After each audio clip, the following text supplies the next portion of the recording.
Terrible conditions. Terrible conditions. Rainy. Expecting a nasty storm. Signal might not be the best, but hey, why not? Let's get out and go fishing.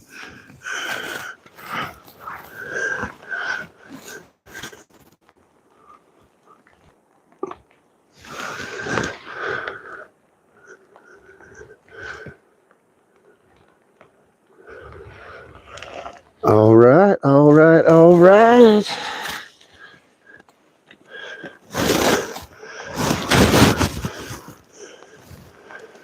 It's crazy out here in Northern Cal today.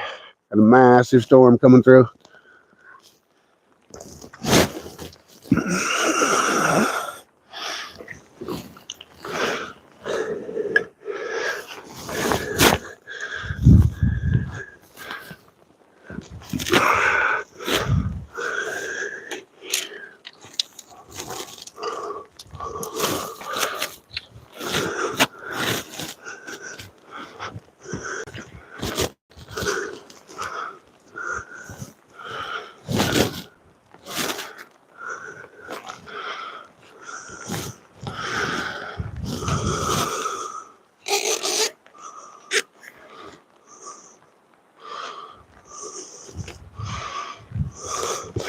Hey, hey, hey. Good day. We're just about to throw out a beautiful worm here. Sun is just about to crest. Beautiful Northern California.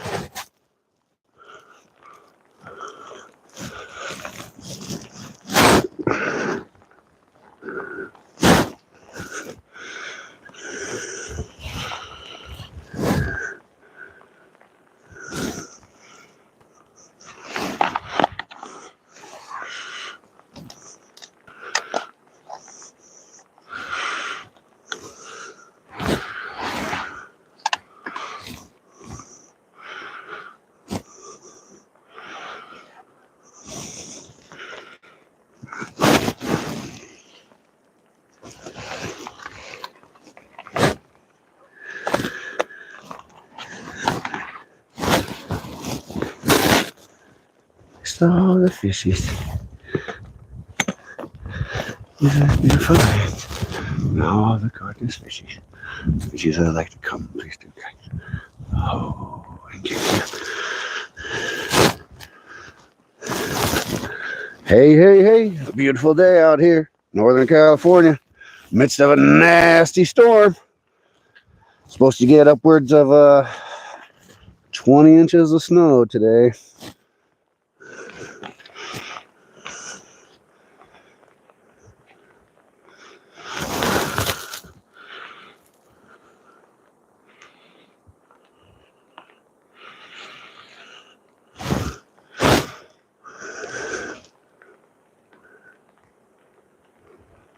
Fishing, Bert. Just getting the worm hooked on right now. Fishing here in the midst of a nice, nasty storm here in Northern California. Let's get this line out, see what we can get.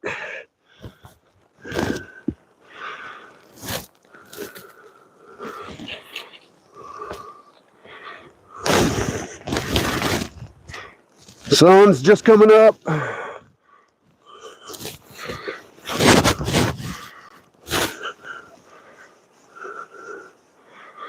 Just barely enough light here for the camera to pick it up.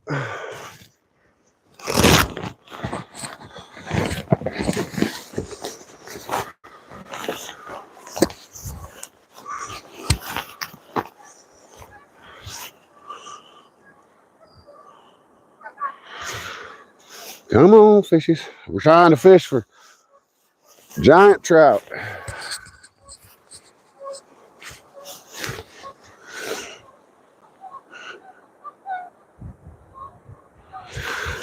Yeah, rainy. The rain is supposed to change here any second. At about 2 hours ago was the start of a nasty winter storm warning, little advisory, whatever they call them. So it's going to drop like crazy in temperature. Gonna have a bunch of snow. Snow's gonna stay for probably a week. So if I get out here while I can. Get out here while we can, y'all.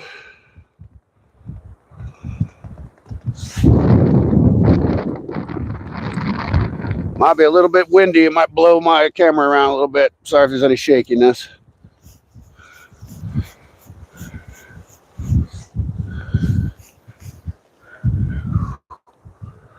Wow, it's getting stormy out here.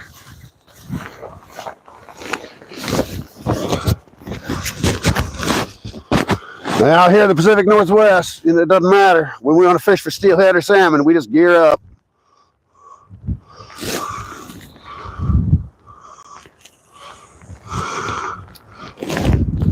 This is about average steelhead fishing weather for me, growing up in Oregon.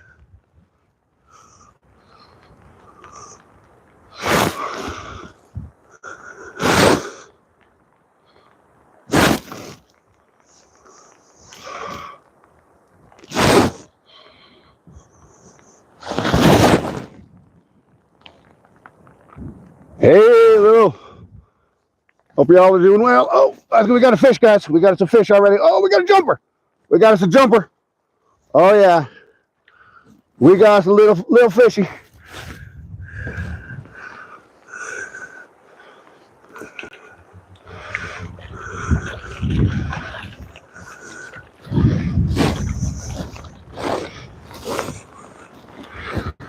We got us a little chunky monkey.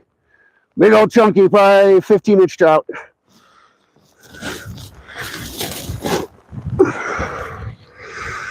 He's looking good. Handsome fish. Off he goes. Fish number one. That's how it's done. Good day, Burko. Good day. Yeah, that was quick. He took that worm right on down. I got a night crawler on my float. Entirely too difficult to have any lines on the bottom. The wind is just so bad right now. I couldn't tell if I'd be getting a bite or if the wind is messing with me.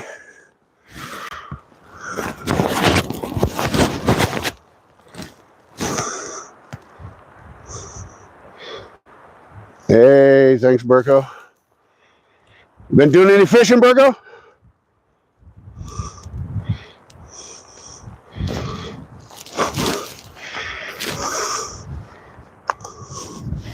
Hope everyone's doing well wherever you are. I'm here in Northern California, midst of a real intense storm. Sorry about the wind. It might shake my camera mount around a little bit. Yeah. Big spoons are my way to go, man. Big Castmasters. Oh, man. 5 days. Hey, man, go do it. Go get your license. Let's get out there. I highly recommend it. Where I'm at, I catch fairly good amount of fish here with some giant Castmasters. I put on, I don't know, what is it? 15 gram, 3/4 ounce maybe.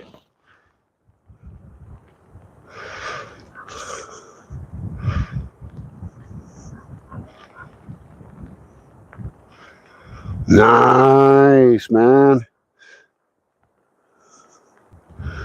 Yeah, you know, spoons are such an interesting art.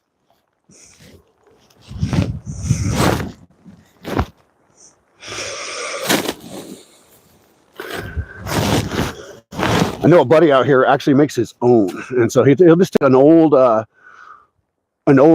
butter knife, and he'll take that puppy and he'll saw off the handle, and then he'll drill a couple holes in it, put a swivel at the top, put a hook in the bottom, kind of bend it a little bit, and he slams them, man. He just goes to these little thrift stores, goes and buys 5 or 6 little butter knives for $1. Makes a bunch of these amazing spoons.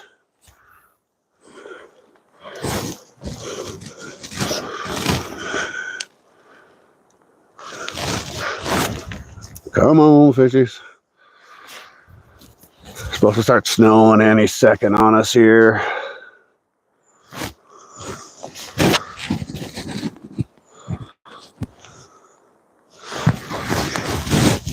We have some really big German brown trout in here, upwards of 36-inch trout, and they are predatory fish, as you all might know, and so they like those spoons. They're probably the hardest thing for me to catch out here. We got some flathead cats, you know, little bluegills. We got lots of bass and rainbow trout and German brown trout in here.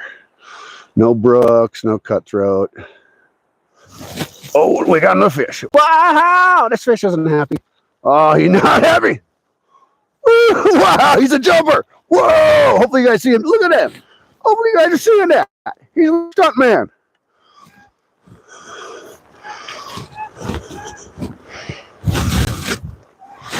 There's the little stunt man himself. Little stunt dude. Oh, he's got some pretty colors. Looks like a female.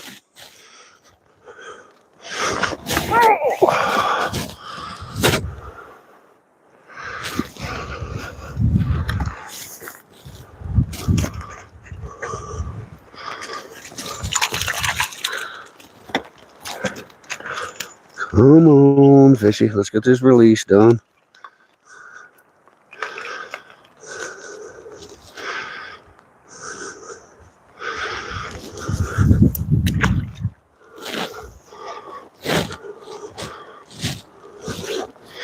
That's how it's done.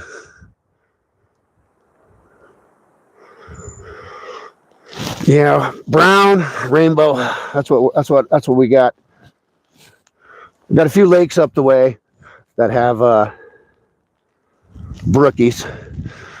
I'm about an hour-ish from the coast, Northern California, Oregon border area, and we got cutthroats in the coast. This lake has a very interesting type of trout too. It's called the alpine lake trout, and it's very specific to this region of Northern California. It exists in incredibly high alkaline water, and that's what alpine lake is. And so they're conditioned for very specific type of living, and they do stock them here in this lake, and they're interesting. They get very big. They get, you know, I've caught probably a 25-inch before many times, but something about their consistency has one of the strangest tasting meats I've ever encountered for a trout, and just not agreeable to me. Always white meat for whatever reason. They never color up. They're interesting. They're fun to catch, but I almost always want to toss them back. Appreciate having so many beautiful folks in the house. Names I really haven't seen before.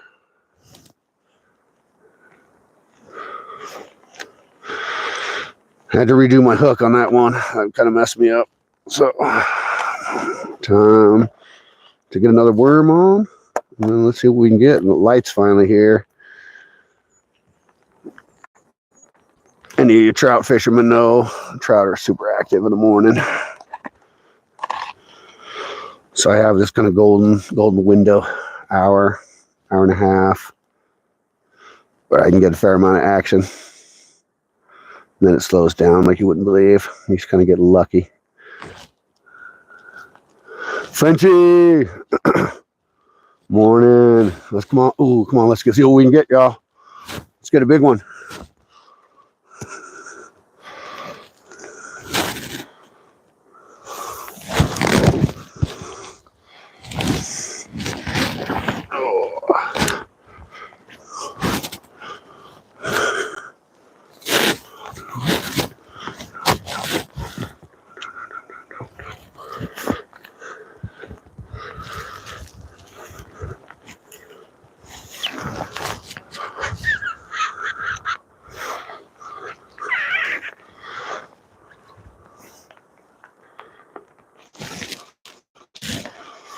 Come on, fishy, fishy.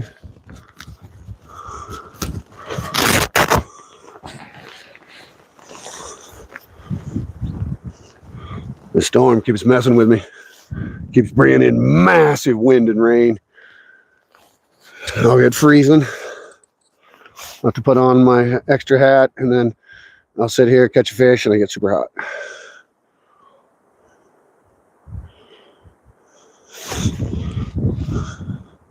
Good morning, Crystal's World. So nice to see so many beautiful people here. Make sure you sub up. I try to go live as often as I can. Recently, we got a really bad storm coming in, so I'll probably been last live for 4 or 5 days. Unless I want to trek it out here and do a snowbound live.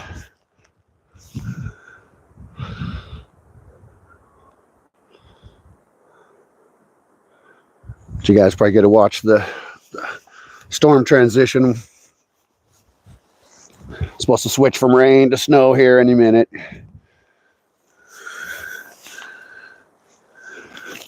It gets much more than 3 inches of snow. I'm out of here. Make sure I can drive. Release. Morning. Black Mountain. What's up, yo? Got 2 of them already, guys. Nothing too crazy. Little 13 and probably like a 15-inch.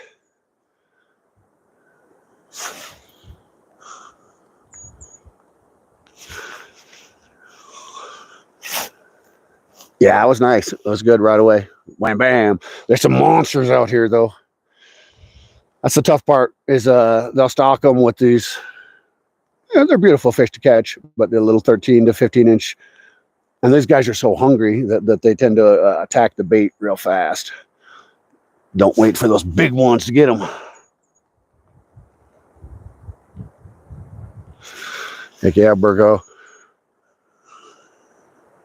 That was a cool fish video you released yesterday, Grease. I watched it. Big little dude.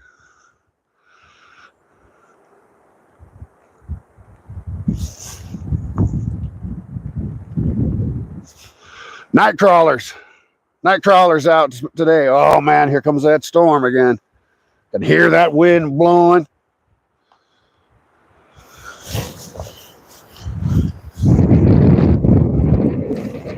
Ooh. Yeah, you guys probably see the white water starting to happen out there. No chance of bottom line today, man. Wow, that was a gust, man. Probably like a 30-mile-an-hour gust hitting me right now. Got to stabilize this chair and this mount, so everything doesn't blow over on y'all. When it blows real heavy like this, I can't stop it from a little shimmy. And sorry, guys. You're in the midst of a storm. You can feel it. Woo! That was crazy.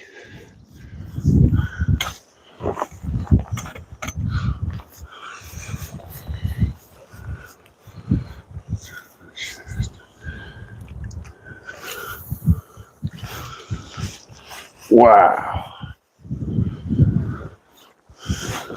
This storm isn't messing around, y'all.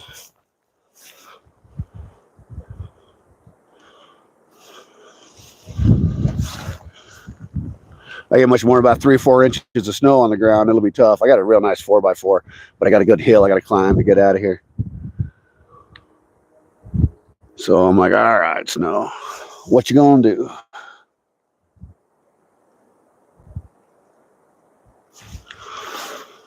Yeah, it's fun watching you fish release. You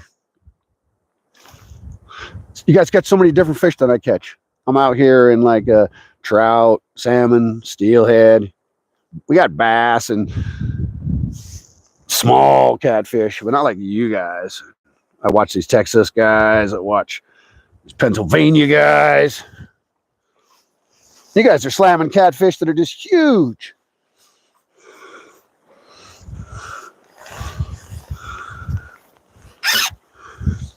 You got people like Fishy Things catching those carps.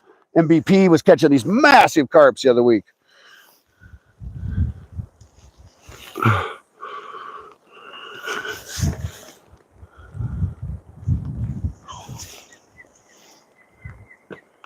You guys might hear that, but the ospreys just got back.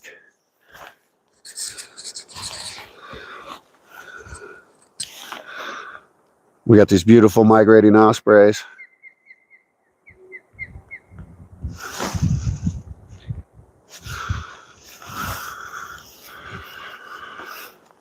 Osprey is the only bird of prey that eats nothing but fish. Nothing but fish. He's like fisherman's good buddy. We're on the same wavelength.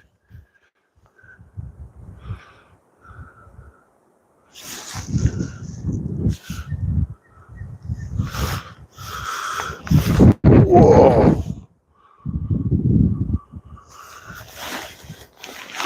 These wind gusts come, about blow me over.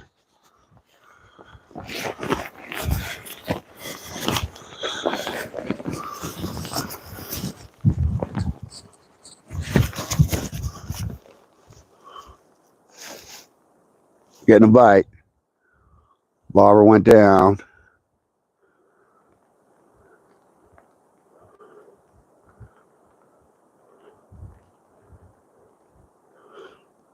He might have left it.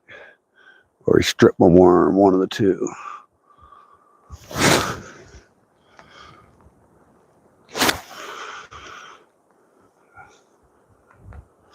Let's give her a look.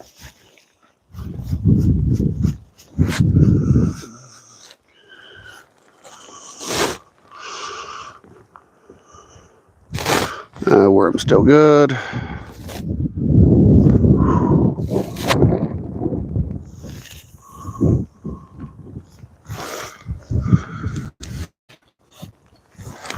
Whoa.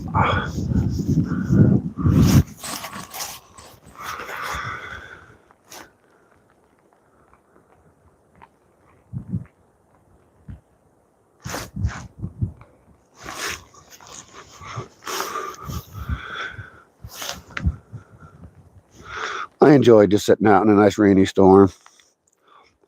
I just gear up. I'm from Oregon.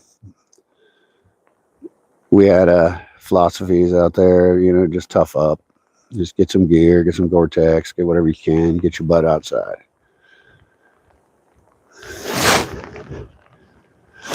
So that's kind of what I'm doing. I just tough up. I got some old waders.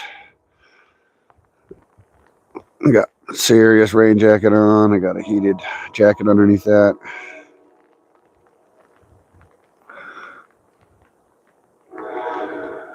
When I go fishing at the coast, Chetco River is one of my favorite places. It's a seriously wild river. And I'll go up there. And it's like this. It'll be like this just for a week straight. And so I'm used to it.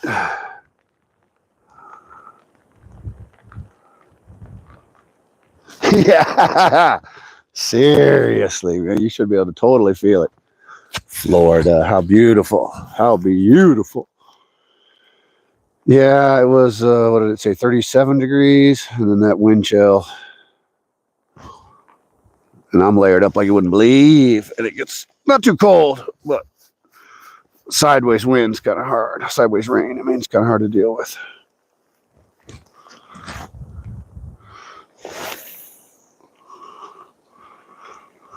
Now that I can see, I can cast out a little bit further.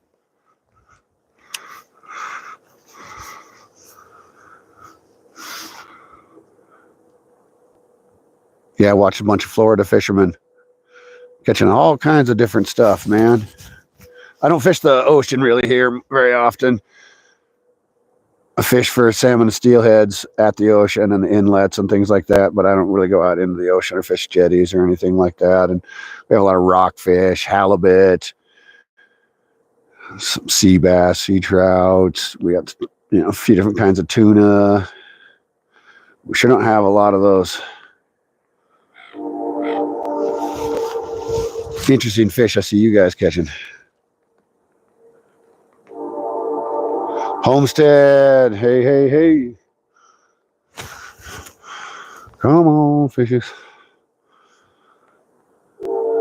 We got some, well, the record here is, I think, 28 pound rainbow trout.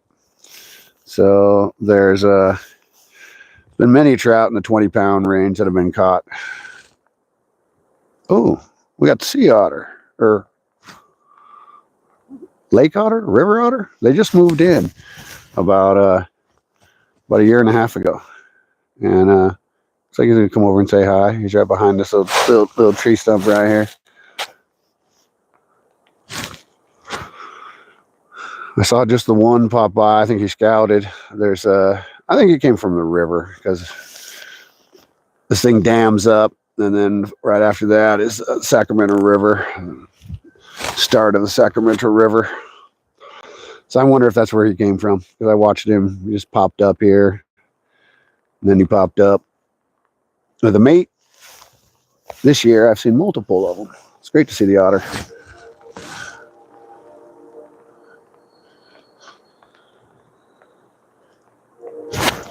Halibut, man. I have a buddy who likes to fish the coast. He lives in Santa Cruz, and they can fish right there, just off these jetties and stuff, man, and these piers.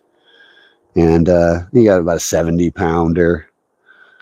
That looks fun. I watched these other guys. Oh, that was a nice trout. You guys might, yeah, you probably saw him jump. He was right on the camera. He did that on purpose. Might have saw him jump. And but they use the automated reels. They use all that stuff. I don't know. I think if you're gonna go catch a big fish like that, you should let him. You should fight him natural. Just let him work, tire you out for an hour. Unless it's a 400-pound fish, then there's no chance you could catch that. Yeah, that's cool. Glad you guys saw him. He was right there. He was dancing for everybody. He's like, hey.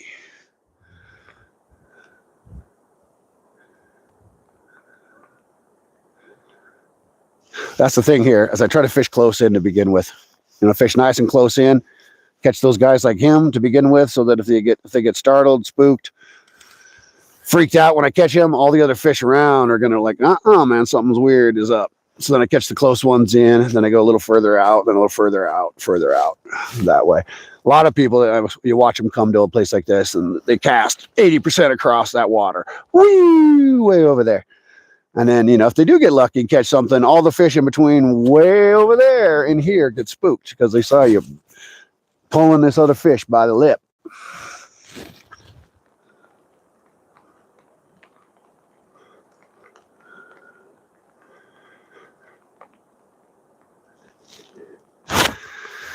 Yeah, ocean fishing is just interesting. It looks like a whole lot of learning curve. I watched a few people do it who hadn't done it much, and they're catching lots of seaweed, especially net fishing. Now, I don't see cast netting or massive netting as any kind of fishing, to be honest with you. You're just kind of scooping the fish up. There's not a lot of challenge there. There's no art. There's no real skill to it. It's just like, hey, can I scoop you up out of the water source?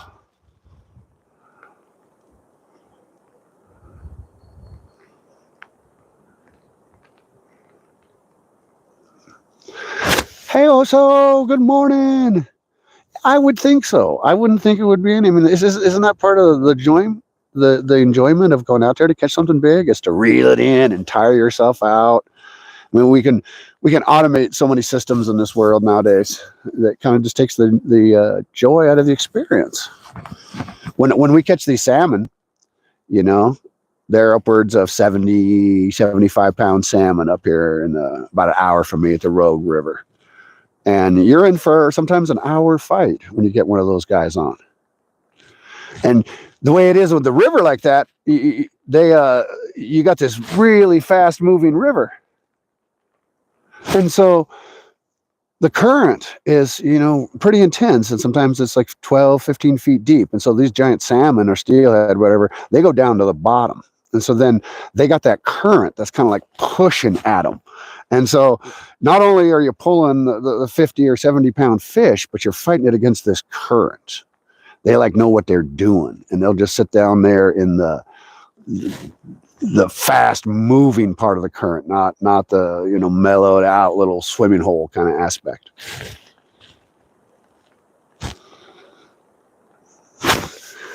Come on, fishy fishies. Come on. I gotta check my length.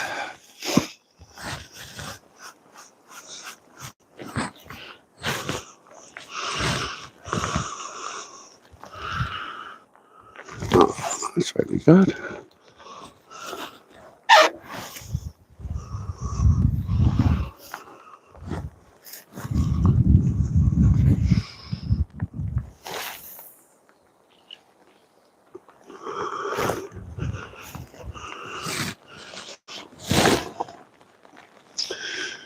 We're in the midst of a real good storm, so it raining on us now here. Got all my heavy fishing gear on today. Big boots. Slippery and muddy here.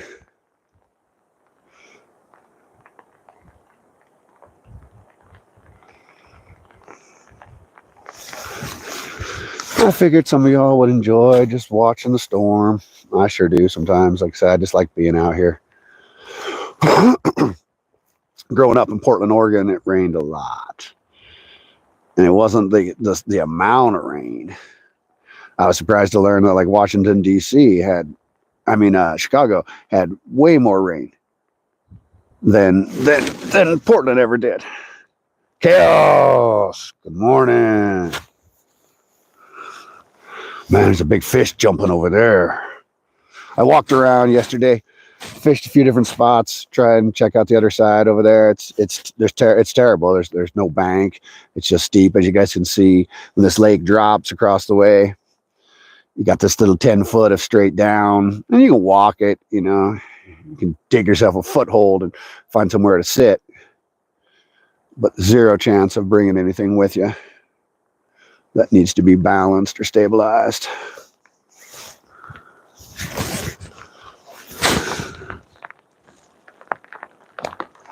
Skullface, good morning, man. Good morning. Out here in the midst of a nice storm.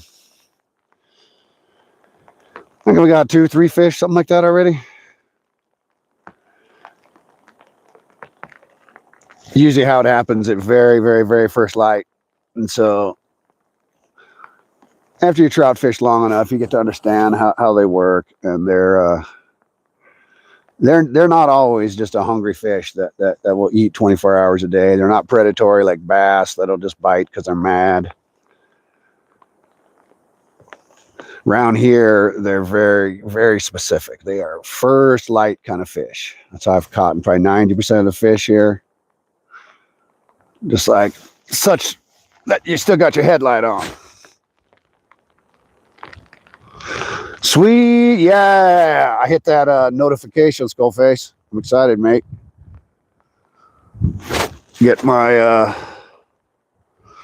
fishing in early, and then we're supposed to get the forecast said up 8 to 20 inches of snow.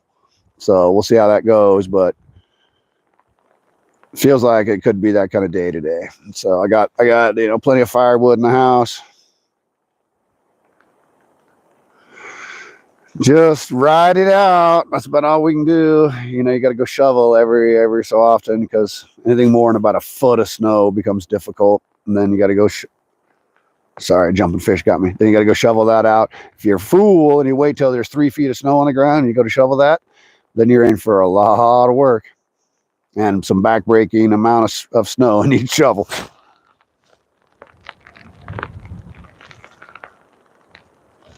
Oh man, that's so cool. Yeah, you know, the fishing communities, Skullface, have been really wonderful, man.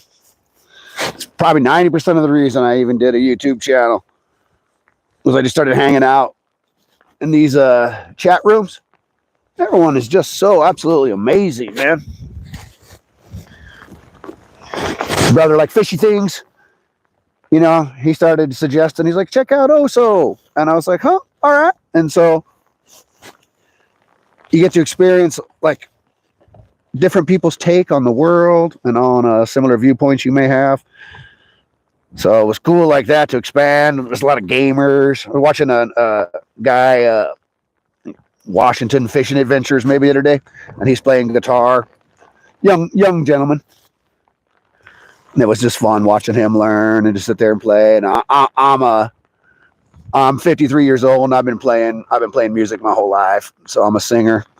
I'm an accomplished drummer. I play hand drums, and I play a drum kit. I play in a few different bands. I play in a reggae band. There's the osprey. Hey, osprey. Oh, I hope you guys might have saw him. You may not have. Oh, that was a beautiful osprey. He came about 15 feet ahead, above me. Flew right above to say hi.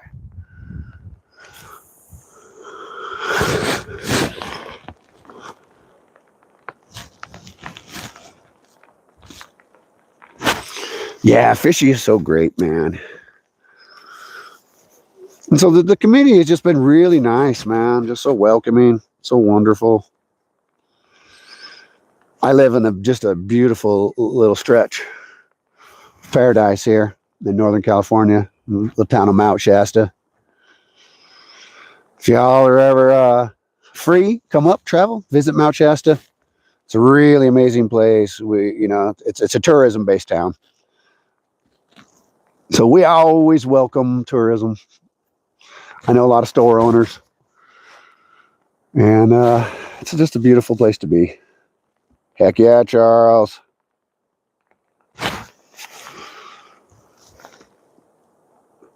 Ospreys just came back in town. That means it's spring's about here. The ospreys we get here, they go all the way down to the jungles of Brazil. It's really amazing. I learn a lot by watching those guys. It's like, what an endurance. Travel 3,000 miles or whatever they do every winter.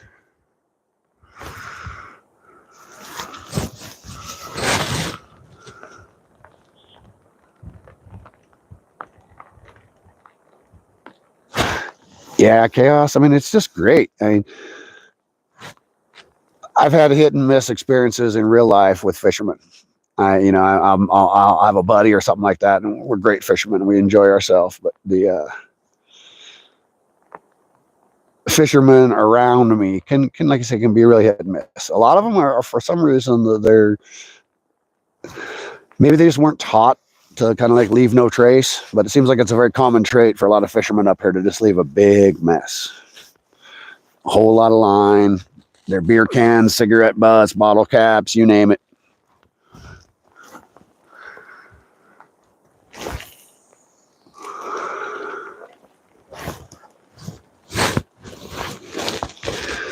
And that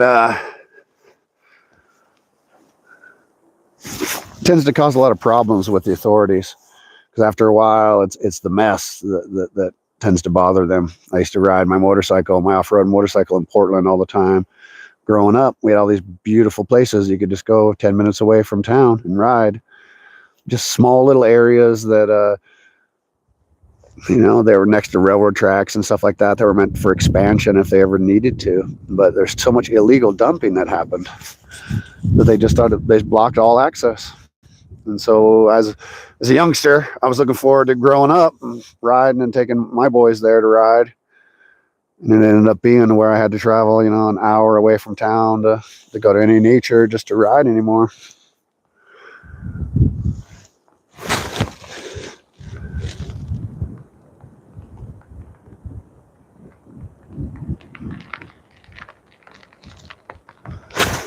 Oh, that's good. I have a handful of good experiences, but I'd say 80% of them are just people that just seem like they're just unlearned. They don't have ethics. They don't have quite an understanding of what you would call common sense. I believe that there are very prime fishing spots, and everybody kind of knows them, and you pattern the area, and that's where the fish are. And if you want that spot, I understand. But if you get there and somebody else is there, it's a frustrating experience. You just kind of got to deal with it and move on. But what a lot of people do is they'll just butt up next to you. They can't just move on, and they just feel entitled. And so without talking to you or doing anything, they'll just come and crowd you. The way I was taught,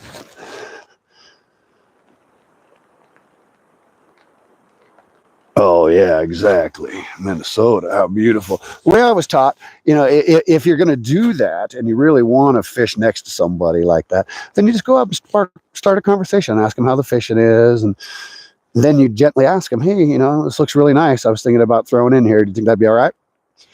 You let them, and if they're like, nah, bro, I'm fishing from here to here, and this is kind of my area, then you honor that. I missed that bite. But that isn't the most common thing I see anymore. Most people just have this entitled belief system. We get these older gentlemen here that are like, I've been fishing these parts for 60 years. No whippersnappers telling me what to do. I mean, it's all public land, so there's nobody who can really tell you what to do. Yeah, that fish got me.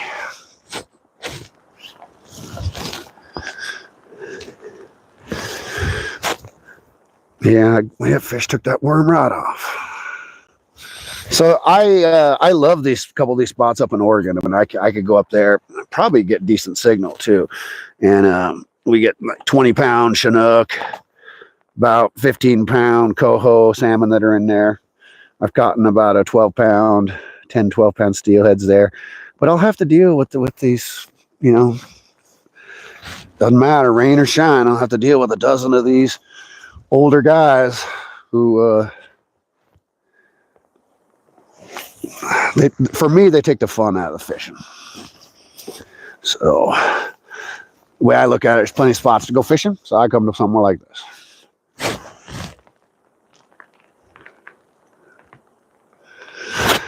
Yeah, respect. And, I mean,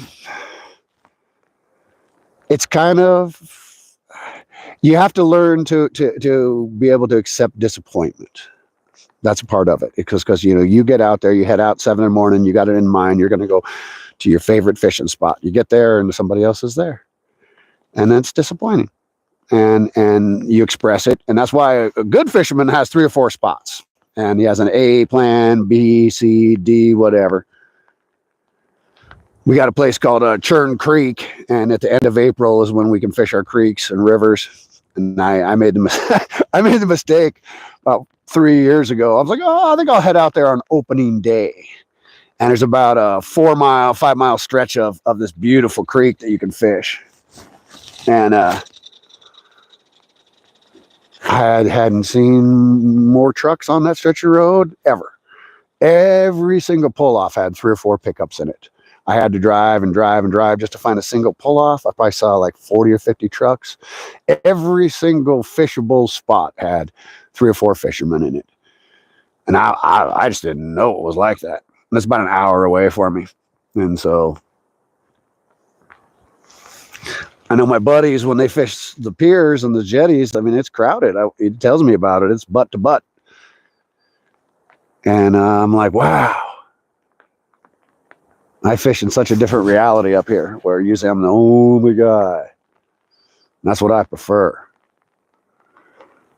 I got that lone wolf mentality, man, I tell you. Lone wolf. Something about it. You're by yourself, you connect. You can be loud. I don't know. You just have the peace to have your own experience. And then all of a sudden, we get all these other people around. It slowly changes it.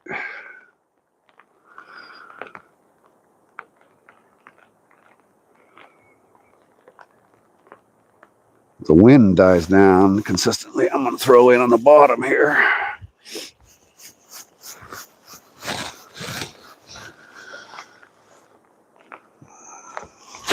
After a while, these fish get smart, and they get hip to the tricks, man.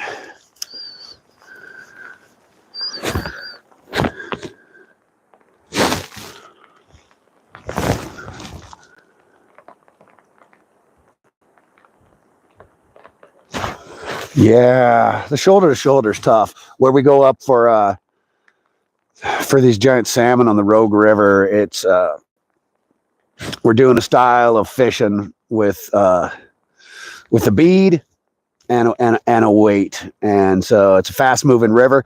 So you throw up river and you let your giant weight, you know, in this case, it's probably 1 to 3 ounces, depending on the depth and the current. And let that weight hit the bottom, and about 6 feet away from that, 3 to 6 feet away from that, we have a bead. And we throw that in and we let it bounce. And you want, you know, to feel a bounce about a little less than every second or so, if you kind of pay attention to where the weight is bouncing, so you adjust your weight. And so anyway, it becomes this art form of, you know, you cast up, and so then there'll be this line of like 10 people going. And so the first person casts, then the next person, next person, blah, blah, blah, all down the line. And then everyone's drifting.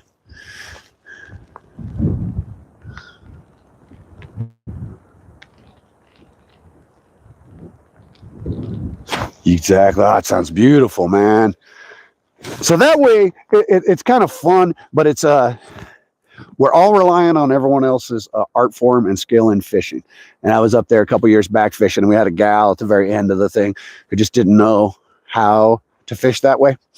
And so, like you say, you know, your stuff is drifting down the river, and it goes from across the river. It slowly works itself back to you like a pendulum swing, because it's connected to your line, to your rod. And if you throw upriver while someone is coming downriver like that, you're bound to snag every single time. And all it takes is one, like this gal who was there learning or just didn't want to come talk to us. And so that fishing gets really weird, man, because you reel in, you get yourself all set up, and then you got to look over to your left shoulder and check in with the 7 other fishermen and make sure everyone's casting in the correct order.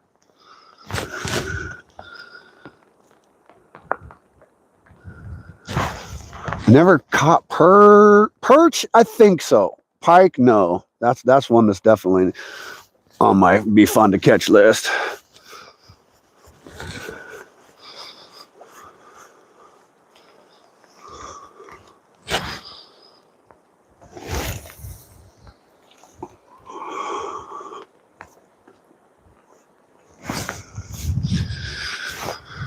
I think the wind might be finally calmed down enough. Charles, good day to you.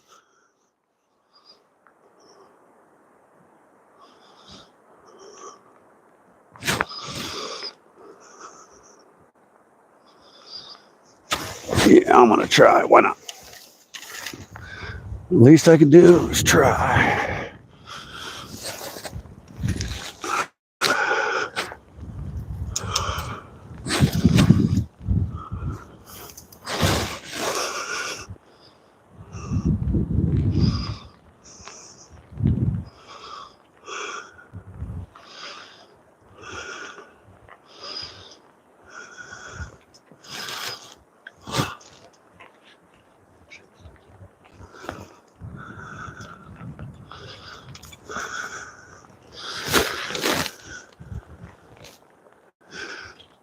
If I can get this rod undone, I will rig it up. Yeah, that bobber's slowed down on action, so let's try this. Why not? Oh, this rain is crazy today, man.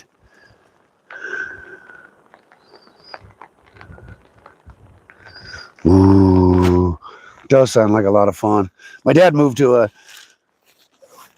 place briefly when I was like 16. It was in Illinois, and we lived there. That was the first chance I had to bass fish. And so that was a real interesting experience. I got to experience that, you know, they would bite just because they were predatory. I'm so used to growing up trout fishing. And so got to experience learning to fish with those fake worms. And the backyard was where the lake was. It was a huge lake. And but it was just right there. And so whenever I'd want, I'd just grab my dog, walk down there to the pier, boat ramp, I mean, and I could just fish. Yeah. It is. Oh, we getting the fish? No, barber's going by.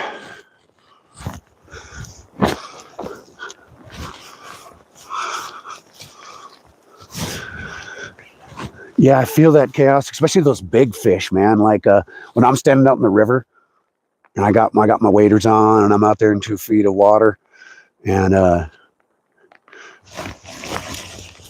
almost had that fish. Bobber went down, but I lost him.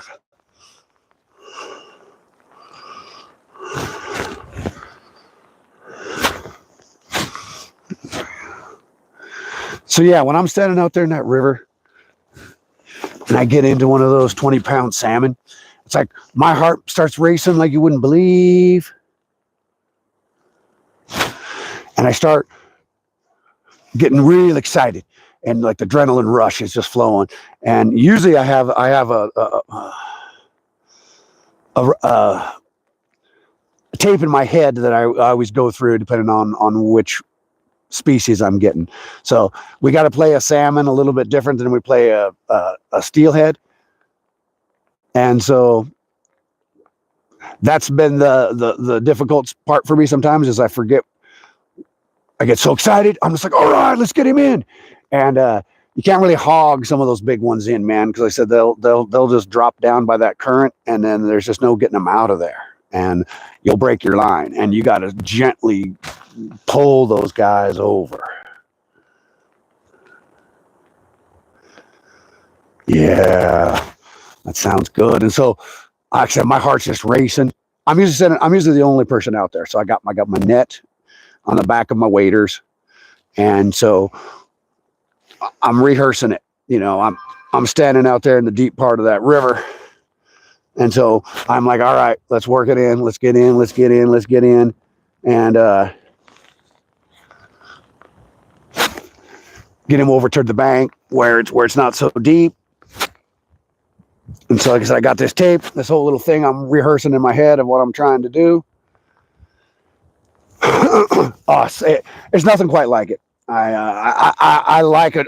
I like adrenaline, but as I've gotten older, I like not so risky of adrenaline. I was a motorcycle rider my whole life, and so you push it when you ride a 2-stroke motorcycle. I rode these 500cc off-road Honda CR 500s and stuff, and but as fast, as most intense of a CR of a 2-stroke as I could get when I was younger, and ride them for about 20 years. And you get used to something like that. Mountain bike just doesn't do much, and you know, I got a 1000cc Yamaha street bike now. That top speed is like 185 in that bike, and I've never gone anywhere near that. But you know that you gotta. Oh, I missed that fish. Oh, I missed that fish. I was reading chat. I missed a fish. And but when I nail that bike, man, I tell you, it throws you back so far. You know, you're in like hold on for dear life mode. It thrusts me so far back off the bike that I'm holding on for every bit of I got. And I feel like I'm about to slide off the back of the seat. And there's nothing quite like that, man. Fishing give you a similar thing, man. I can imagine, you know, the ocean, it's different, but the catching some big couple 100-pound fish that's going to like take you 2 hours to reel that thing in. You're going to be tired. And I watch those older guys do it where they have like this harness thing where they got the rod hooked into it. So they're leading back real far to get that fish in. Then they reel. They don't got a downrigger just doing it all for them.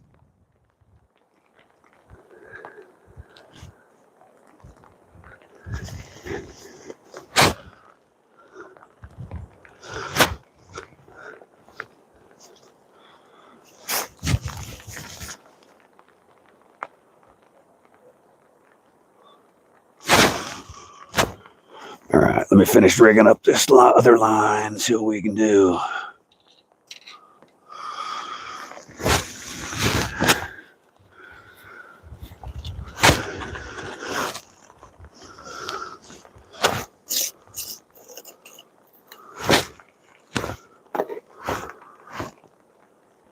I lived in a place called Eau Claire, Wisconsin for about 8 months with my dad. I was about 18 at that point, just about to turn 18. That's the closest I got to Minnesota, but I got to experience some serious cold, man. Didn't quite have the my life together back then, so I didn't travel much over to Minnesota and do a bunch of fishing or the Great Lakes. Lake Michigan would have been nice. I lived like a half hour from the Football Hall of Fame back then when I was with my dad when I was like 16. We kept saying, me and my dad were like, oh, let's go to that this weekend. Let's go. We never did. Then we moved away.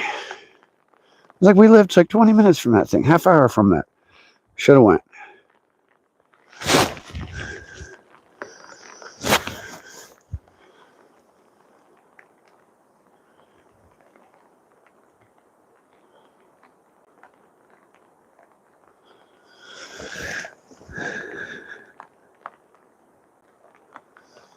Come on, big giant fish.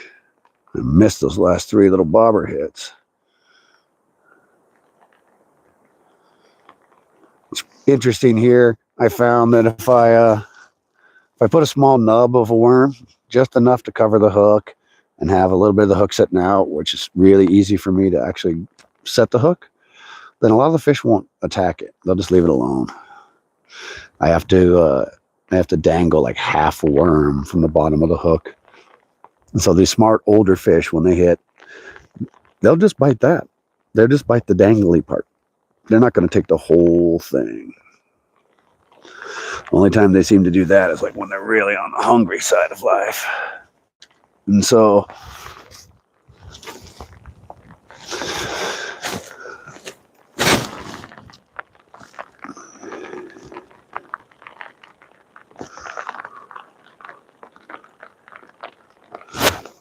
yeah, when we lived in Ohio, we'd go up to Cleveland and look at the lake, and it's like, wow. I mean, it was kind of a dirty lake, and I heard that, it's just part of it.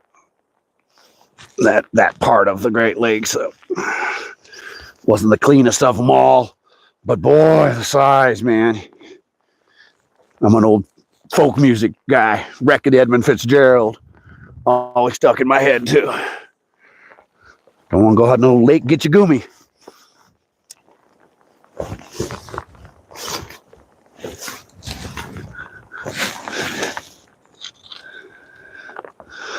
Well, we got a bottom line on now.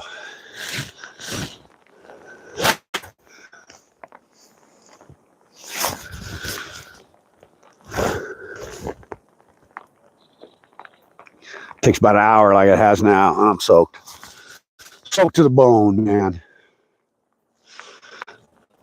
Rain jackets and stuff like that, they keep you dry, but like the outer layer gets wet, and then you can just feel that heaviness.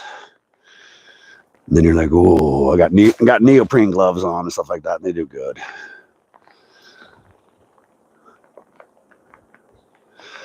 You can feel it. Give it another half hour before my turtle body clock says, hey, man, get back to that fire in the house.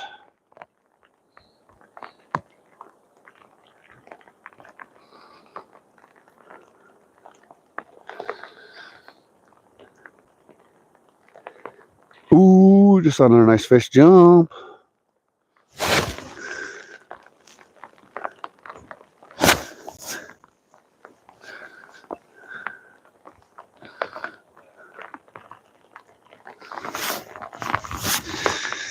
Just scattered out a river spot yesterday, or the day before yesterday. And oh, it's really nice. Sacramento River. I get signal, which is good. But tons of regulations on that part of the river. Catch and release only, artificial only. So I I have such limited ability.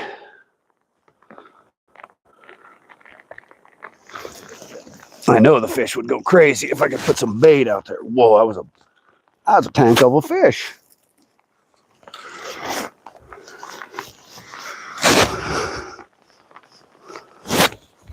Let's see if we can go get that fish. I saw where he was.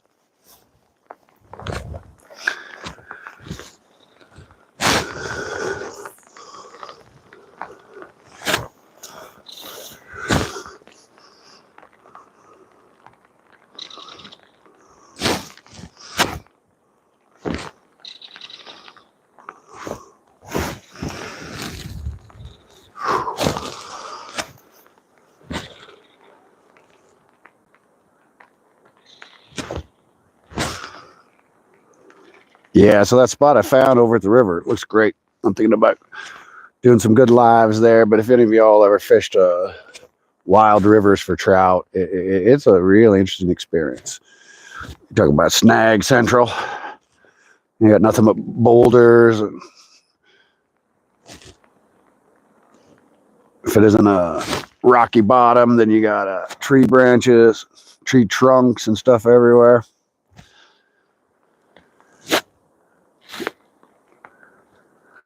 When I'm learning a new water source, I change my mentality to accepting the fact that I'm going to lose a lot of gear. That's probably the hardest thing, is when you spend $5 on a nice float or an amazing spinner, and then you're learning a new waterway. Yeah, I think so. So yeah, that little short I put out of the river, I went down there today. It's beautiful. I was just thinking about that. I was thinking about doing some evening lives, like 5 o'clock Pacific time. So it'd be 8 o'clock-ish or so of the East Coast people. That way you could all just sit and listen to the beautiful sounds of the river. The chances of me catching fish there are very slim.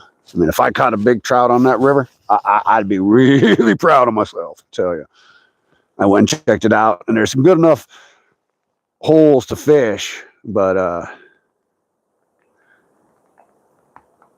they're very difficult. There's not a lot of access to them, and then like most river fishing, you got to poke out of all these little bushes, and then you throw yourself into the river, and then it tends to swing right back towards the bushes and all that good stuff, or you can never tell what's on the bottom. Place I go on the Klamath River, I got a pattern pretty well. First year or two fishing there, I probably lost 10, 12 nice spinners, man. And I use these big number 6s. Use these giant spinners for catching these big salmon. And that would hurt, man.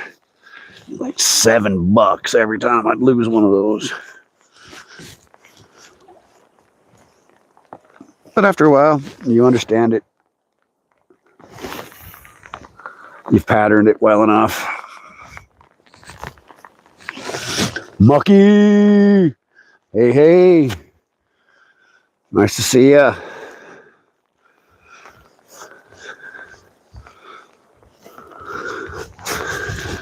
Just catching trout, missing trout out here in one heck of a storm, man. Got about 20, 25 more minutes in this. Can feel my body temperature dropping. Even though I got this heated jacket on, man, the sideways wind hits or sideways rain just pelts me. And I'm like, ooh, cold to the bone, man. I'm happy my phone's staying dry. Tested out my setup. Big, massive gust of wind before I went live. Came about toppled my chair over. I was like, oh, that would have been the end of my phone. So I had to weight the bottom of the chair over.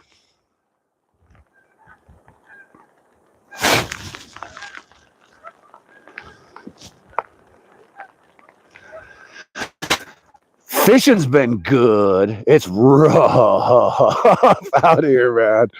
And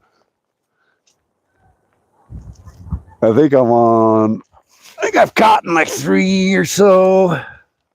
Lost a few. Missed about 4 good bites. Because fisherman there. Look at the chat.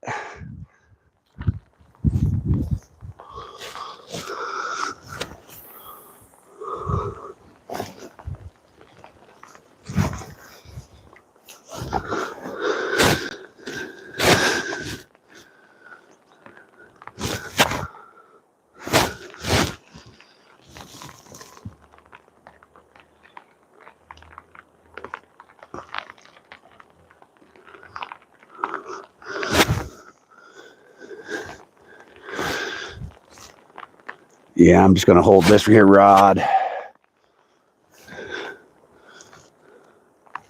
Let that bobber do its thing. See if we can get lucky with this one.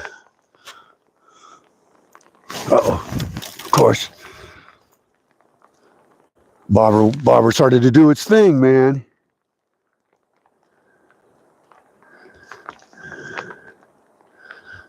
That was a smart fish, man. He just barely tapped it.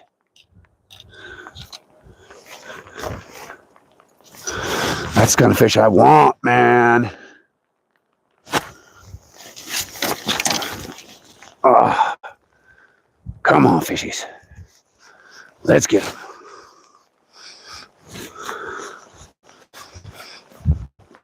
Let's see. Get me, buddy. What'd you do to my worm?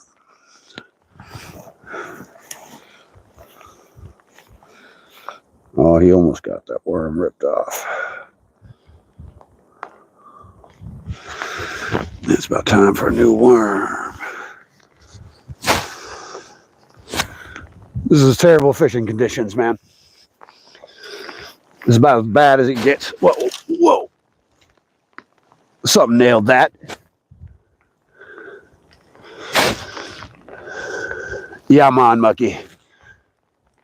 Something nailed that.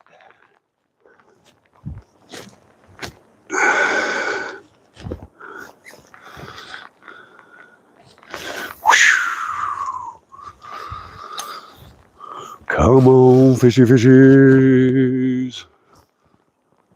Fishing with 2 rods is always interesting, man. It's fun, but it's distracting.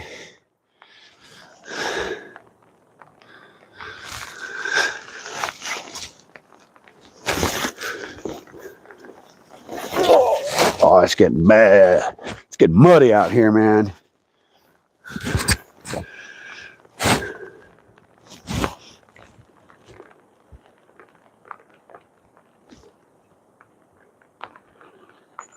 Wow. I had a buddy years ago who passed, but he was a treasure hunter. He lived in Florida and stuff like that, and they would go out and they would do massive reclamations or whatever they call it. And so they'd have to have all these permits and stuff like that. And, you know, you were talking millions of dollars worth of stuff they'd get off these boats. That was crazy. He was a showman. He'd just sit around and tell you great stories.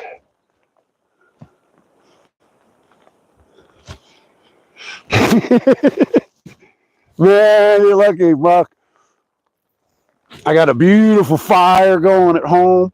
I stoked that puppy up real good before I left. And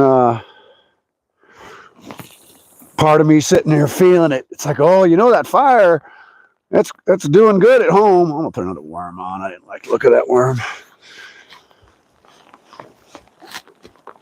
I mentioned earlier, this is kind of how it's always been my whole life growing up, though. We living in Oregon, being raised in Portland. I wanted to play, if I wanted to go hiking, we wanted to go camping with buddies, motorcycle riding, all that good stuff. It was like this 80% of the time, so you just dealt with it. If you wanted to wait for the conditions to get better, good luck. Move somewhere else. It's not that way up there in Oregon. It's what makes everything so green and beautiful. I mean, it's nice. But there's a price to pay, and I got used to it. So just telling my daughter the other day, because she likes the water and the rain. I told her when I was like 10 to 13, I'd be out playing in the Oregon bush and just our fields and stuff. And you just have to get wet when it rains like this. And then it soaks your shirt. It soaks all the way through. And you're only cold during that like initial, while you're getting wet phase.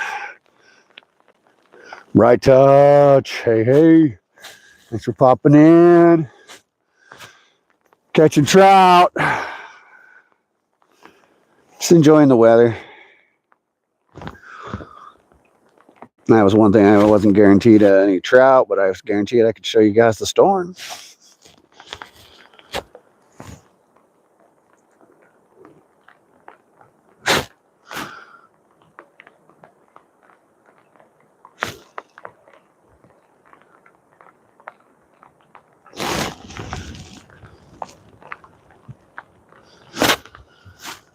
Come on, fishes.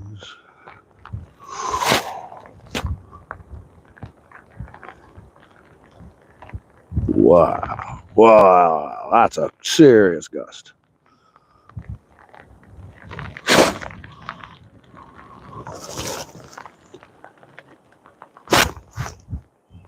Whoa. Ooh, I like the size of that fish. He was colored nice, too. I'm going to chase him down.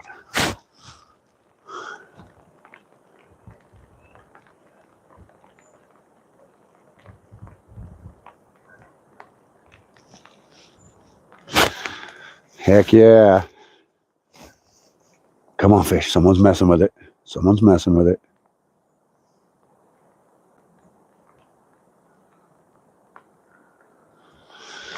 Probably the same fish, man. He's smart. He just barely taps it. My bobber just barely goes under, but like half inch.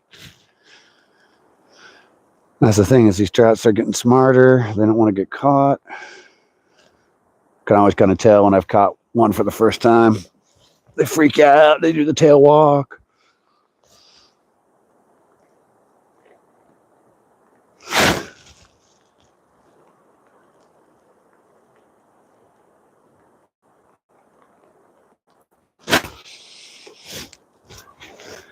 Yeah, the world's a really interesting place right now. There's a lot of stability for most of my whole life. My daughter's 18 now, and the world's a different place for her.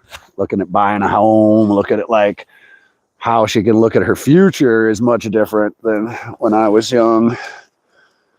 And it's kind of slowly seeming like it's going into a place of the haves and the have-nots. I heard him say an average price of a home now in the United States is $412,000. And to qualify for that, you need to make $157,000 a year. And so that gives you an idea of what it's like for the youngsters.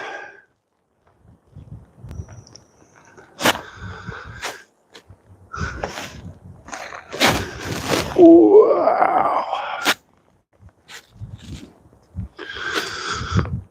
Whoa.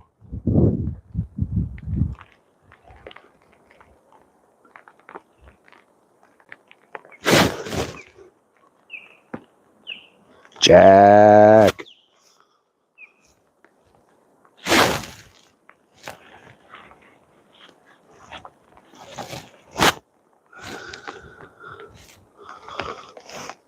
Come on, fishy. Let's get that fishy.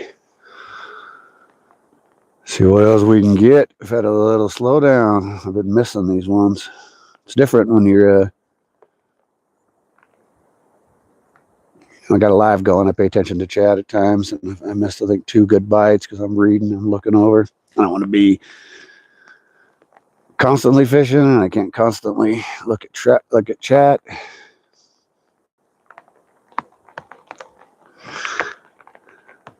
I've learned for probably the last decade to try to align myself with nature. Sweet. And part of that understanding and aligning for me is understanding what I catch. I catch what I catch, and that's it. I meant to catch what I'm supposed to catch, and that's it. I don't stress. I don't fret over catching anything other than what I was supposed to catch.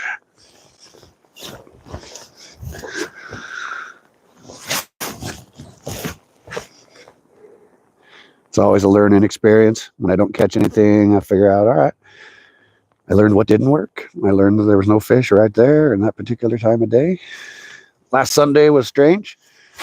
Time change or something like that. I got nothing. I saw like 5 other lives and everyone got skunked. I think there was one person that caught like 3 fish that day that I saw.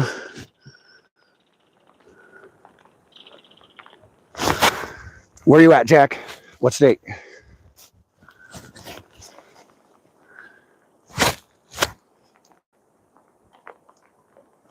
This rain is going to change to snow here soon. Oh, yeah. I'm a Pacific Northwest guy myself. I was raised in Portland. I was born up in Washington, though. I lived in Washington, many places. I lived over in the east, north of Spokane, up on the Lake Roosevelt area. And then that was fun. I was about an hour from Canada, owned a nice home up there. So that was good. Oh, there he is. That's where that guy is. I'm going to go get his butt. He's big, man.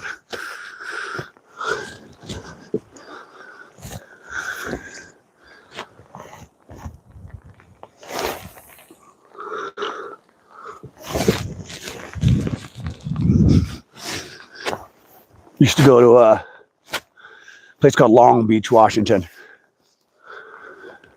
When I was a child, we had a beach cabin out there at the end of the strip of Long Beach, a little town called Oysterville, way up there. Oh man, I loved that. It's the first place I saw a bear when I was about 6, 7 years old. And Long Beach was a pretty cool place, man. You could have big bonfires, big open. We take our motorcycles. We could go ride all the time. It's the longest uninterrupted stretch of beach in the world. It's like 30 miles long without a single break. Long Beach, Washington. It's got this oyster beds. That's why they call it Oysterville up at the end there. They're protected. You're not supposed to go in there and mess with them. It was always interesting. Me and my cousin would hike around in there. We'd walk by. We'd see the oyster beds. We'd leave them alone and stuff like that. It was interesting watching them grow. I didn't ever like those, man. My parents, uncles, my cousin liked them, man. Gross. Could not eat those oysters, man. No, thank you. Come on, big fish. I saw you out there in the neighborhood.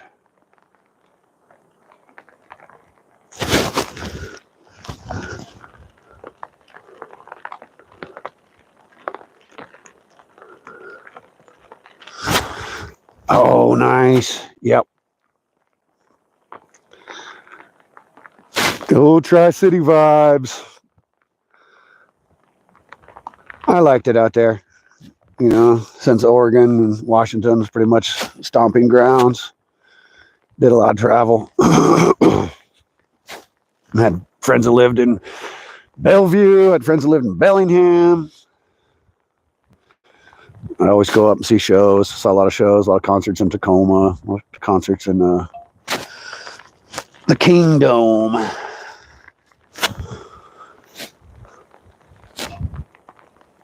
I think that's where I saw the Eagles. And to go all the way to the Kingdome in '94 to see the Eagles reunion.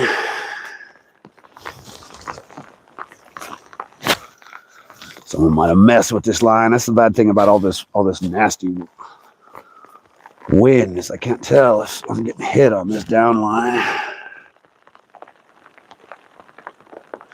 Yeah, I would have to be totally drunk to eat an oyster, and then I'd probably still not like it, man.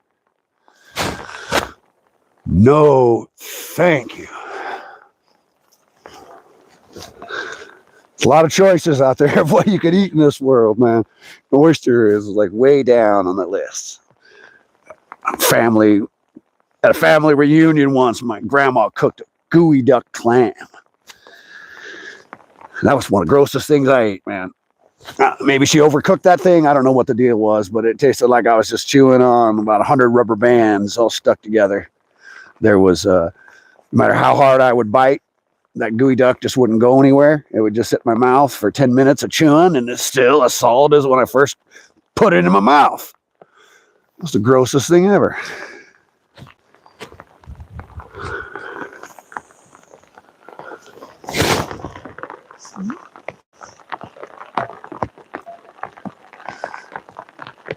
Muck. Wow, that's interesting. The first time I caught a salmon on the Klamath River is about an hour from me. I had no idea what it was. And I caught this big, about 18, 20-pound salmon. And he had this lamprey eel stuck to him. And I had no idea what that thing was, man. It was about about 18-inch eel. It was probably as round as a quarter. And I was tripped out. I was like, whoa, man, he's got some kind of leech or something like that stuck on him. And so I brought the salmon in, and it was a keeper salmon. And so I was starting to prep the salmon up, and I set the salmon down on a little grassy marsh area. It was all full of water. And then that lamprey got off. Later on, I learned that people eat those things, man. It's protected. Whoa, almost wiped out. I know that one's up in Oregon are. I'd have to research. I think the Klamath River are as well. Up in Oregon, you have to be native to be able to eat those lamprey.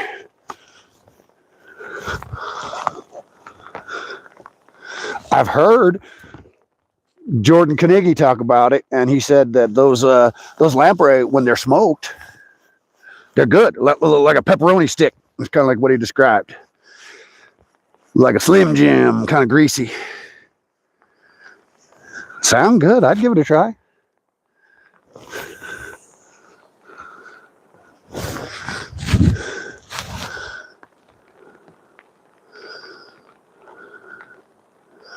Paranormal, hey. First fish I caught on that Klamath when I was trying to steelhead fish was a sucker, Klamath River sucker, and that was a nice fish who jumped. I had no idea. The lamprey were there. I had no idea this Klamath River sucker was there. I was like, what? Someone let something go from their aquarium? Looked like a little sucker fish from my aquarium. I mean, it was big. Don't get me wrong. This thing was about 18 inches long. And I thought I nailed it on the steelhead because I was drifting. I was drifting eggs through there, and I was like, "Woo! I got a fish on!" I was so excited. And I pulled it in, and I was like, "What is this? This big sucker."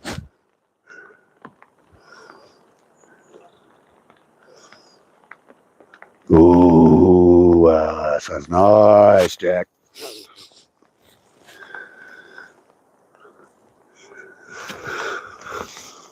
Man, this weather is interesting.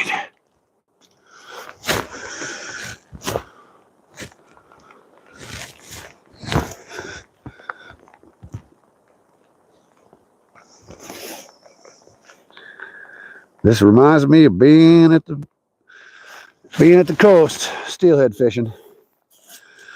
I usually try to create a camp where I can dry all my gear, or I got to bring multiple layers of gear, so you get like this, where you get a full set that's soaked through. Then you got something else to switch into while you're trying to dry that set.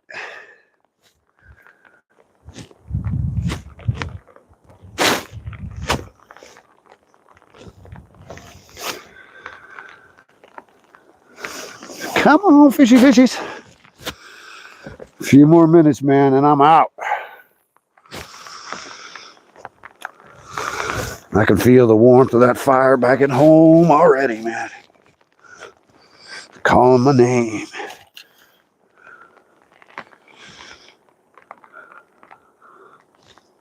Don't really have enough space to do any kind of fishing tent. I'm also the kind of fisherman that usually just toughs it out, man. Heck yeah.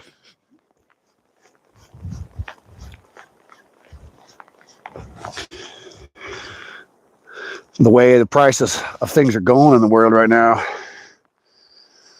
I was like, well, I should probably take up hunting again. It's been a spell, I tell you, but I know how to do it. Got all them skills.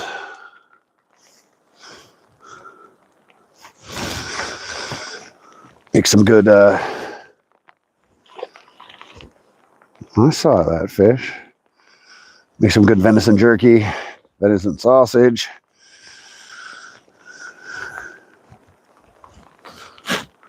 Oh,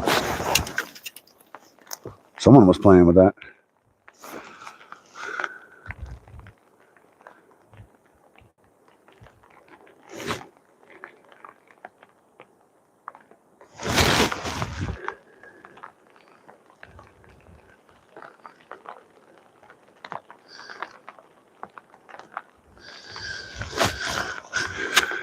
Somebody was messing with that one.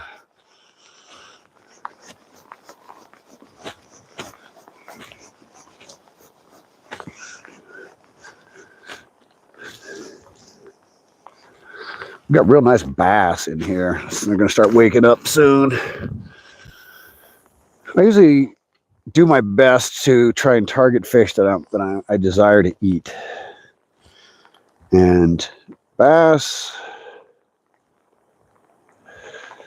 is all right. I have to dress it up like fried chicken, and then I feel like it's the breading and cooked in butter and all that good stuff that I'm probably enjoying more than the flavor of the meat.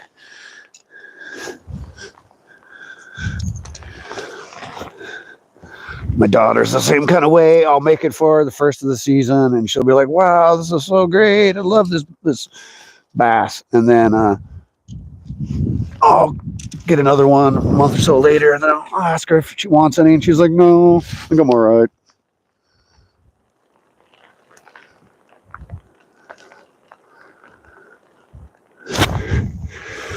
The way these way fishing poles are set up is they have this very well. There's a handful of different styles of fishing rods you can get, from like real stiff ones to real ultralights. And like this little yellow one I got on here is an ultralight, and it just hit. And then when I saw that the fish was hitting, the tip of the pole goes bump, bump, bump, bump, bump, bump. So then you're getting bit. And trout tend to bite in this series of like threes, like bam, bam, bam, bam, bam. So you can tell that when you got a bobber on, like the other one I have on here, it's when you get the bobber down, and then all of a sudden you see that bobber went down. And so the way I have this pole set up, I have weights that are like slip weights.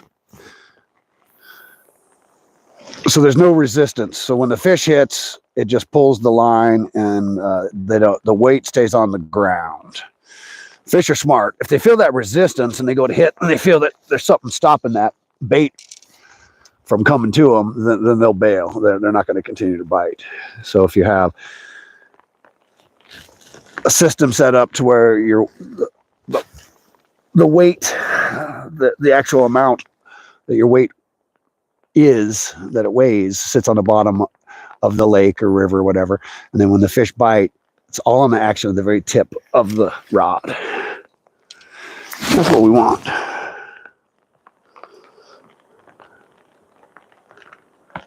Yeah, it's fun learning it.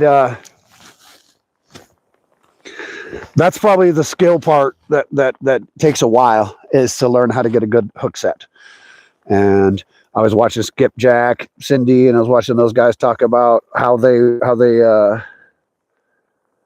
they're fishing for these giant cats, and so they need to tie their hook on from a particular direction of the eye of the hook, because you can come downward, or you can come from kind of the inside of the hook. And for them, when those cats or something like that bite that giant bait, and they go to set that hook, they want it to go a particular way.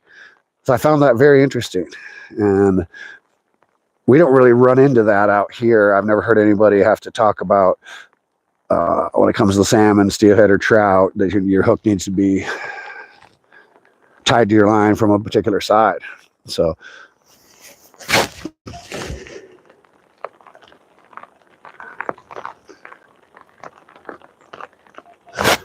nice. So yeah, that's really good. You know, it's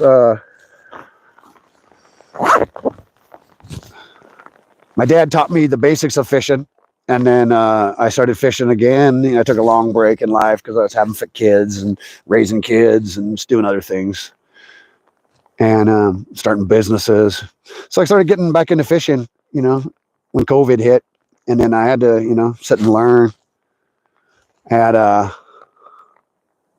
I'm the kind of person that when I get into something, I like to research it over and over and over until I make sure I got it down pretty well. We got some really amazing fishermen out here in the Pacific Northwest.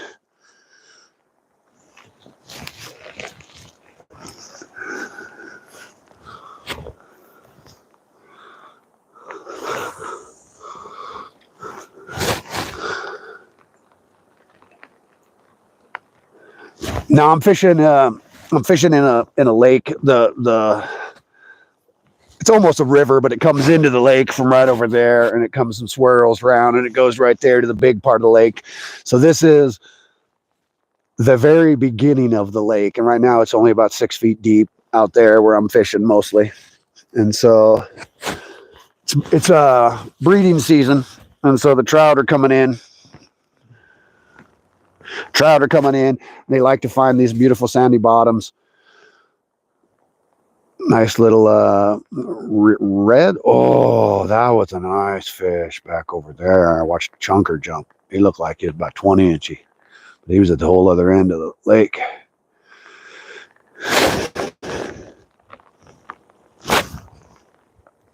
And so since all those fish are coming in to breed, they like to come in over here. And that's where I've been trying to target some of these big giant fish. Since the rainbow trout lay all their eggs and lay them down on these little reds, the German browns come over here to eat them. They're a predatory fish. And rainbow trout return the favor when the German brown lay their eggs. So it's just kind of a thing where it's one of the most common. That's why a fish will lay 10,000 eggs to hope that 20 make it to adulthood. We certain species like humans are that way. We procreate often in life, all throughout our existence, and that's the way that we try to establish the next generation. We got things like steelhead and salmon, where they wait to procreate once in their whole entire life. That's it. And so a salmon will have, 3,000 eggs sometimes, maybe just 1,000 if that's it. And that's it. They waited their whole life for one shot at reproduction, one shot at creating the next generation. And so they'll lay those 1,000 eggs in hopes that 10 of them make it to adulthood, and I hope that maybe 5 of them, maybe even only 3 of them, actually return to the same river. So it's pretty impressive when you watch and you watch them do it, and you're like, wow. So they're banking on that level of success, so that they'll lay so many extra eggs, knowing that all the other critters in the river are going to eat them. The birds are going to come eat them. Humans, we're going to come eat you.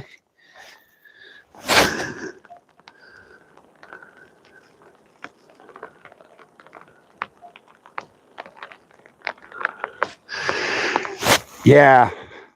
Once you learn what's in there, then you got to learn the snags of the river. That's that. So learning a river is very challenging, and that's probably one of the most difficult parts of fish exploration is you want to find some new places to go. So you got to hunt it out. You try to do your best online research to see where you can find access to this river. And then once you get there, and now it's all up to you. You're throwing out bait, you're throwing out spoons, spinners, whatever it is, and you're noticing that we're getting snagged. I'm breaking off. I'm losing gear over here. And then you make a mental note. Oh, there must be a tree buried here. Oh, there must be some gigantic rocks over here. So then after a while, you start noticing, okay, don't throw over here. Don't cast in this part. Don't try to fish right there. Oh man, that would be nice. Bertha, Mississippi. So that's what I find probably the hardest. And so I'll learn a spot really well. I'll take a 1/4 mile stretch of a river and I'll start to map it out. I'll walk it, and then in that course, I've lost 4 or 5 spinners. I've lost a couple floats, lost a couple whatevers that I happen to be fishing with. And then I do this plunking style with spinning glows. So I'll lose an 8-ounce weight on that, maybe a spinning glow, but usually just the weight. So then, now that I've gone through all that effort, I got this particular section of river all figured out. And maybe I'm not catching a lot of fish there. And now I'm like, oh, well, maybe I would want to move. That's the hard part. It's like, oh, well, yeah, let's keep walking down river. And then you're going to lose another 5 spinners. So then what happens is you get to, know a particular section of river really well. So then you become a bit of a creature of habit. You'll return there over and over because you know that it's going to be safe. You know you're not going to lose everything you have.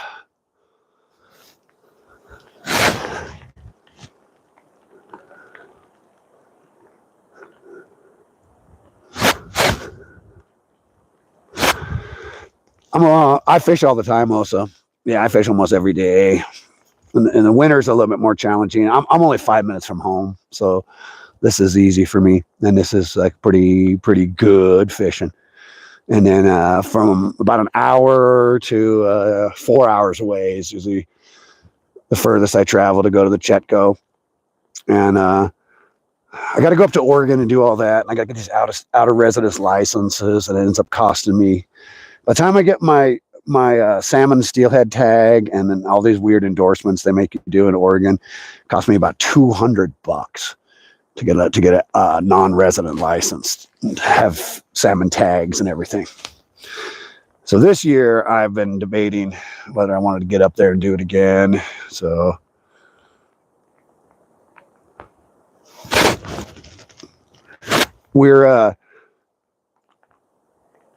I'm right by a real massive river called the Sacramento River. I know the Mississippi's pretty good, and I've been over and around the Mississippi a lot. And I look at those rivers, and they're brown. They look like a mud puddle to me, and I'm like, man, that's not a river. I thought, you guys got to see the Columbia River.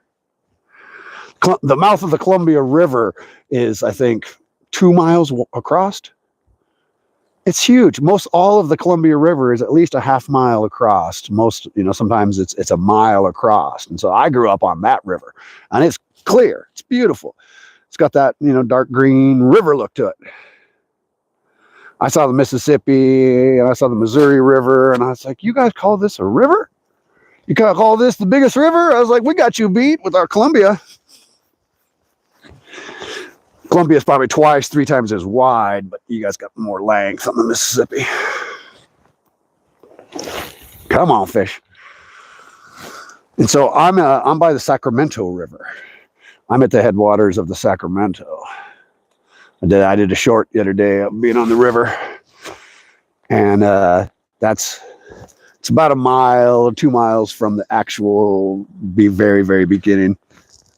If we go up this way, up is the actual start of the Sacramento River, where it's like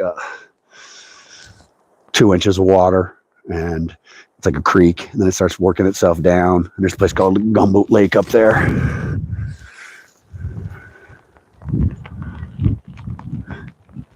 Yeah, it's a stream up there too for the Sac. Same thing. I was over in Colorado, and I'm over by this place called Leadville, and you got this one called the Arkansas River, and there's all these amazing rafting trips. You see all these big companies with all these boats, and so this little thing starts off as a stream. It's this little creek. And then as you keep driving down Leadville towards Buena Vista in Colorado, you're like, wow, this thing's picking up some girth. It's not just this little teeny creek anymore. And I was like, Arkansas River. Why do they call it that? And I remember deciding to look it up when I got home one day. And it does. It goes all the way to Arkansas. Starts off in Colorado. Lost him. Almost had that fish, guys. Thought I had him. He took my worm.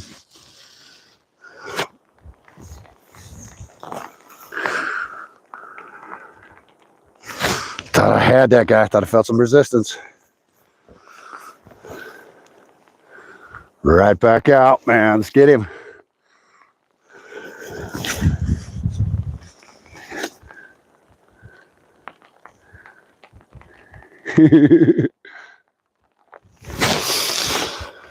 Try to pay attention.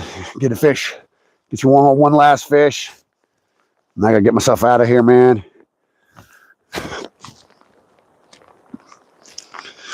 You start feeling that cold creeping into my bones.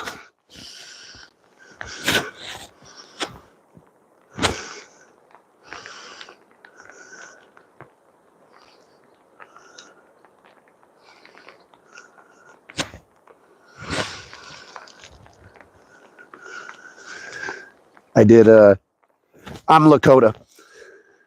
I'm a Lakota Native American. Let me rephrase that. This body that I inhabit, it comes from a Lakota heritage. I believe that I am many, many, many things. So I try not to label myself as I am anything. I do many things in this world, but just because I do those doesn't mean I am.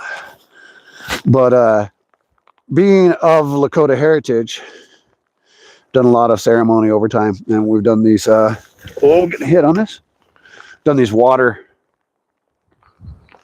ceremonies, and we do them at the headwaters of particular rivers. You go up to the headwaters. Gotcha. Got a fish finally, guys. And you do your prayers at the headwaters, and the way it's understood is that the waters feed all the different plants, all the animals eat the plants, and humans, and it goes on and on and on. So most tribal people that lived around sacred rivers would leave for about a week or so, and all the elders would go up, pray, do a week-long ceremony. Oh, here's our beauty. We caught us a fish. Caught us a Mr. Boy. Cute little boy. Let's get him out.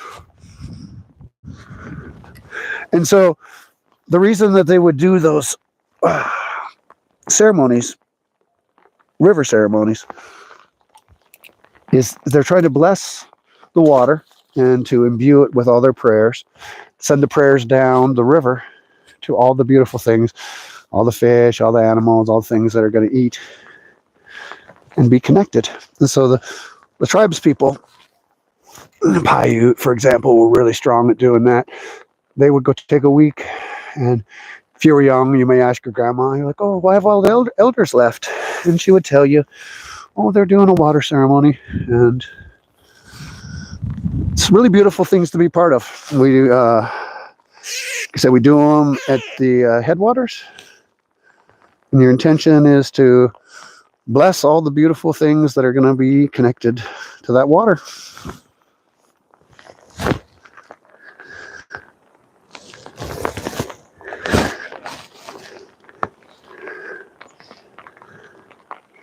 Yeah, exactly. Salish, beautiful, beautiful people, man.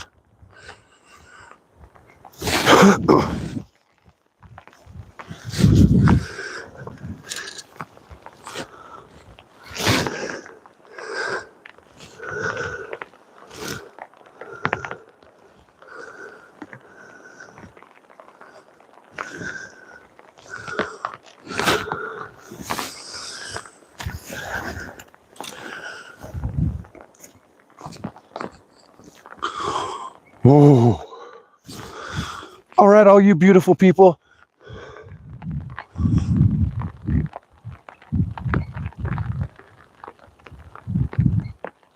Right now, it's about 35 degrees out. Oh, so. And 35 and dry isn't so bad. 35 and soaking wet. 35 soaking wet and big windy gusts is it's something else. Only the outer layer gets wet. The rest of you stays pretty good.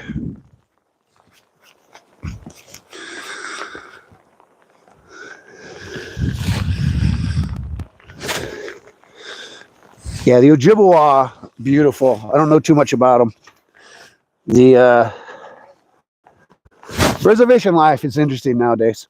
I was not born on a reservation. Well, I'm happy for that. And I see a lot of disease. I see a lot of illness. I see a lot of drug issues when I watch documentaries and I watch people who travel to reservation land. And I mean, if you guys are like activists and study and look at certain things, you might see that like the highest number of missing women and girls are on reservation land in all of the United States. So it's pretty sad what happens on reservation land. And when they put the natives onto reservations, they didn't include them as part of the United States. They gave them their own sovereign land. And so they can make up their own rules and their own everything there. And a lot of times it's really corrupt and they just don't. People just don't seem to care as much. And so when a white girl goes missing, it's all over the news. Certain areas, when black girls go missing, people will talk about it. But Native girls go missing all the time, and the United States just turns a deaf eye and ear to it. So reservation land is kind of tough. I feel bad for my brothers and sisters that are stuck on some of those reservations. I never wanted to connect to that. I didn't want to take anything. I've always been gifted with an understanding of how to create and how to manifest. There's a lot of poverty in the reservation lands. My daughter would always ask me why we haven't connected, and I was like, well, because I don't need a plot of land. I don't need any benefits. I don't need anything. We're doing just fine in this world, girl.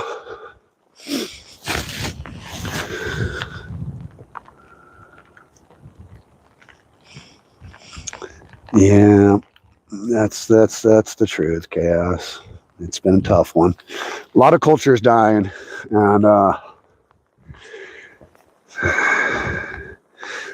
the main way the natives used to really take care of themselves was they understood the land they lived in. They understood the plants, they understood the mushrooms, they understood all the things that they could eat. And when the Western migration happened with the pioneers in this land, they eradicated so many tribes and they forced them to live in these reservations that were so far away from their native land that was the biggest deal, was that they didn't know the land anymore. They didn't know what plants were good. They didn't know what mushrooms were good. And so you take a tribe and relocate them 1,000 miles away from the tip of Florida and you put them in Oklahoma. It's tough. And so a lot of knowledge disappeared then. And since then, the missionary reality is they took kids and put them in boarding schools, and they would beat you and they'd punish you if you spoke your language and if you dressed. And, if we did our ceremonies, Lakota people, you were punished. And so everything kind of went underground and we just hid and we kept all that knowledge sacred. And people like me were kind of born understanding it. And then we developed by hanging out with others. But there's a lot of stuff that's just disappearing right now. All right, all you good people. Jack, it's been an honor meeting you, talking with you. You stay warm. Chaos, you be good. Oso's probably out of here already. But the rest of y'all, I will catch you when I catch you. I'll see you on your live or your videos. If you do, I'm looking forward to seeing the rest of you guys. Be good out there. Yeah, for Spokane was rough, man. Those schools, they just beat it all out of you, man. All right, guys, you're the best. Do something good for yourself and your fams. Take care, and I'll see you on the next live. Bye now.